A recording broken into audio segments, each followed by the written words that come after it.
ubu tureke gukora filime nyinshi natwe dukore filime imwe imyaka 15 ariyo muzaya mureba gusa kugira ngo muduhe ibikombe bigende bite kantu kambabaje imuzange zose nyine n'ibigwi dufite hano hanze hiti twakoze filime zose tumaze kubahereza abanyarwanda kandi zimwe twagiye zirangira muta hashobora kubura ari ngiyo nyine ushobora gutwara igikombe kandi ngatwara ngicya Seri Nziza hanyuma Seri Nziza igatwara igikombe hakabaramo n'umukinyi waba wara nyine warabaye mu supporting nko gufata filime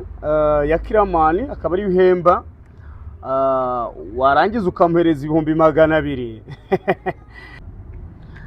ya hello people now nizere ko mumeze neza nizere ko mumeze fresh nanjye meze neza meze neza pe meze neza cyane abakunzi ba Channel TV Rwanda wakibaza utese meze biti umunsi rero sinzi impamvu bibaye ngombwa ko numva ari ngombwa ko ndibuze gukora kano kantu meze gutya uyu munsi abantu bakomeje kugenda bibaza ku bihembo byo muri Mashariki bamwe babyibazaho bamwe bavuga byinshi ndetse mwagiye mubona n'ibyo bakinnyi bagiye batandukanye bagiye batangaza ariko ntago ngiye nandi kuri tere ariko ninakurikiye live yabo ya YouTube mbasha kugenda mbibona mu byukuri muri Mashariki ibintu aho bamaze kubigeza na ahantu heza ubona yuko bimeze neza ubona yuko bimeze neza ubona ko biryoshye cyane ariko kuri uyu mugoroba hari ibintu byinshi nagiye mbona bigiye bitandukanye nko gufata filime ya Kiramani akaba ari uhemba warangiza ukamuhereza 200,000 kuri filime nk'iriya ni ibintu bibabaje warangiza none ugafata umukinnyi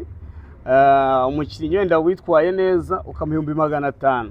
ukibaza nk'ifashe 200,000 ukabihereza filime yose ko yakabaye mwabonye wanarangiza muri iyo filime ntugire umukinnyi n'umwe uzanamo ari nabyo ngiye kubumvisha ari byo Kiramani amaze gutangaza mu kanya abantu benshi batangaje ibintu byinshi bigiye bitandukanye abantu bagiye bavuga ibintu byinshi bigiye bitandukanye Kiramani niwe muntu utari wigeze avuga Kiramani ntabwo yigeze atangaza ariko ubu noneho aravuze ati reka nze ntangaze ari nabyo nkubwira ngo reka wumva ayo magambo we amaze kwivugira nawe umva urumbwire ese mwebwe ibihembo byo muri Mashariki mwabibonye gute ibihembo byo muri Mashariki mwabibonye gute ese ababibonye bari babikwiye kiriya kintu cyo gutoresha amafaranga cyo cyangwa se benshi bavuga ngo Kiramani ngo bamenya ngo yaritoye urumva ubundi ahantu hose hajemo ifaranga guhangana biragorana ahantu hajemo ifaranga guhangana biragorana noneho mu makuru y'abamotari ho ahantu hose ugenda uca ku bamotari umumotari ati Kiramani bamurenganyije ati Karabutoni bamurenganyije ati uyu niwe bamurenganyije abamotari nyine nizo nkuru ziri mu bamotari ahantu hose kapiteni yagize ati ntabwo yageze yishimira kiriya gihembo ibintu byinshi bitandukanye ariko cyane iragira ngo abantu banze bumve neza aya magambo Kiramani we yitangarije muri aka kanya reka mureke ukurikire ibyo Kiramani amaze gutangaza mwongeye kwirirwa nshuti bavandimwe hano mfite ibikombe iki nicyo naraye ntwaye nimugoroba iki nicyo natwaye umwaka ushize ningiye wabaye umukinnyi w'umwaka hanyuma ubu ngubu no mwaka filime yanjye niyo yatsinze ni ibintu byiza cyane nubwo ibintu byose bitaba byiza ariko next time mwaka ushize ntacyo byari bitwaye ariko no mwaka ngewe harimo ikibazo nabonye igikomeye ngo nibyo ariko ntabwo ndi kwiyumvisha ukuntu team Kiramani cyangwa team Big Mind team zanjye zose nyine n'ibigwi dufite hano hanze hiti twakoze filime zose tumaze kubahereza abanyarwanda kandi zimwe twagiye zirangira muta hashobora kubura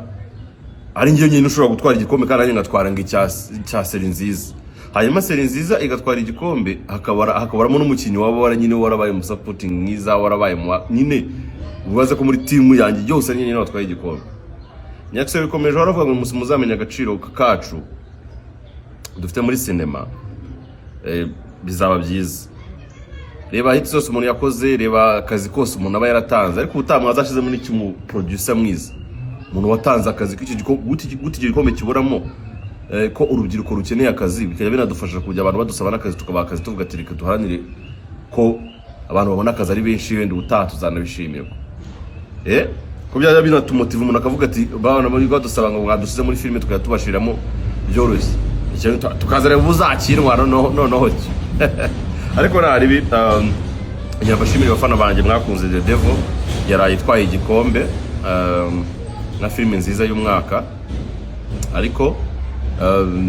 yatwaye igikombe haburanye umukinnyi n'umwe muri banza yino bose batasha Maramasa, Aisha, Nyambo, Nsabi, Bijiyo bija, nubwo sabe na Bijiyo bija mutabonye ariko bari mu marushanwa asubije ko babibonye mbere nyine bakanga kwirwa baza na Misusu yari arimo avamo, yewe n'abanyakso bari barimo nabo bavamo, uri kumva. So rero next time icyo nsaba ndashaka umuntu bita Chita, please umuyobozi w'amashariki afate Chita ariwe ujya muri jiri ajya ko nureba filime zacu. Usanga sometimes abantu baba no muri ko judging filime zacu batanazireba ngo banamenye ngo ni bande kuko bamagani baha igikombe. Chita mwamuha igikombe cy'umuntu wabafashije cyangwa se ufasha cinema, ariko ubutaza bari mu bantu bahitamo kuko nubuzi filime nyarwanda, filime nyarwanda nimwe batazi niwe uzamenye ubutaha none sasa ko uwazajya gihereza no batazajya gihereza. Nago nine mu byumve kuntu team Kiramani United dufite hano hanze hatabamo igikombe kimwe gusa. Ubu tureke gukora filime nyinshi, natwe dukore filime imwe imyaka 15 ariyo muzajya mureba gusa kugira ngo muduhe ibikombe bigende bite. Kantu kambabaje.